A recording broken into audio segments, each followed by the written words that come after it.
Mabenta na ang mga Lucky Charms sa Binondo sa Maynila ngayong papalapit na ang Chinese New Year. Yan ang ulat ni Denise Osorio. Live, Denise, kamusta dyan? Clay, mahigit isang linggo na lang Chinese New Year na at dito sa Binondo, todo na ang mga paghahanda at ang pamimili. Sentro ngayon ng atensyon ang samut-saring mga Lucky Charms at pampaswerte mula sa pulang dekorasyon at lanterns hanggang sa mga gold ingots at coins na sinasabing pang-attract ng good fortune. Mabenta rin ang mga pangregalo at mga pamigay gaya ng ampaw o red envelope, lucky bracelets at iba pang Lucky Charms na inuugnay sa swerte sa negosyo, trabaho at kalusugan. Tulad ni Owen Ho na kada taong bumibili ng Lucky Charms para sa kanyang mga katrabaho na hindi pamilyar sa kultura at tradisyon ng mga Chinese. Gusto niyang makapamahagi ng swerte. Ang pagbibigay talaga is talagang babalik sin sa iyo. Multiple times pa. Dagdag pa ni Owen, ang tunay na swerte ay hindi laging konkreto o material na bagay dahil minsan dumarating ito bilang ibang uri tulad ng tao.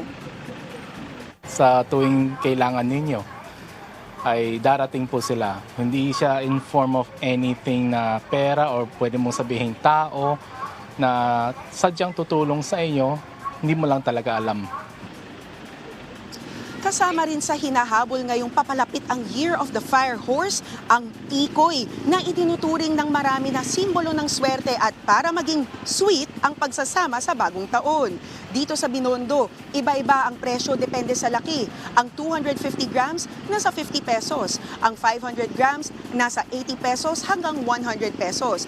Ang 1 kilo nasa 125 hanggang 190 pesos.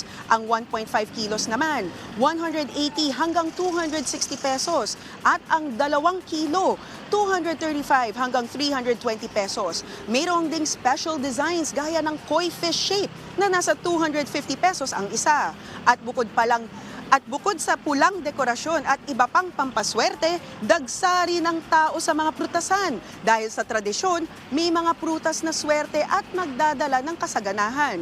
Kabilang dito ang mga prutas at ornamental plants na madalas ipinipwesto o isnasabit sa entrada ng bahay at tindahan bilang good luck items.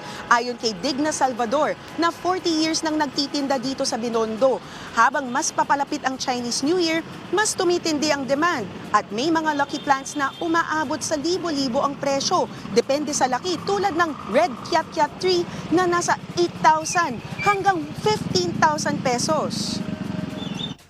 Pagka nirigalo sa'yo, ikaw nagregalo, swerte ka, swerte din yun.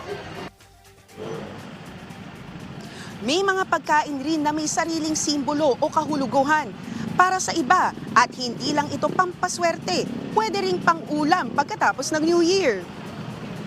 Yung taro naman ito, para maraming anak, maraming bahay, maraming kondominium, maraming negosyo. Yan ang maganda dito, tataro. Pwede kung gusto nyong kainin. Clay, kung bibili kayo ng prutas para sa Chinese New Year, siguraduhin ninyo na bilog ang hugis nito tulad ng mga pear, peaches, grapes, cherries, melon. Pero hindi pwedeng mawala ang oranges at kiat-kiat dahil at hugis nito, kahugis niya ay coins. Samantala, Clay, doon naman sa Plaza Ruiz sa tapat ng Binondo Church, mayroon na ring mga food bazaar at makukulay na mga disenyo, mga designs at display. Very social media friendly. Yan ang pinakahuling balita mula dito sa Binondo. Back to you, Clay. Oh, huwag mong kakalimutang mag-uwi ng tikoy dito ha. Maraming salamat, Denise Osorio.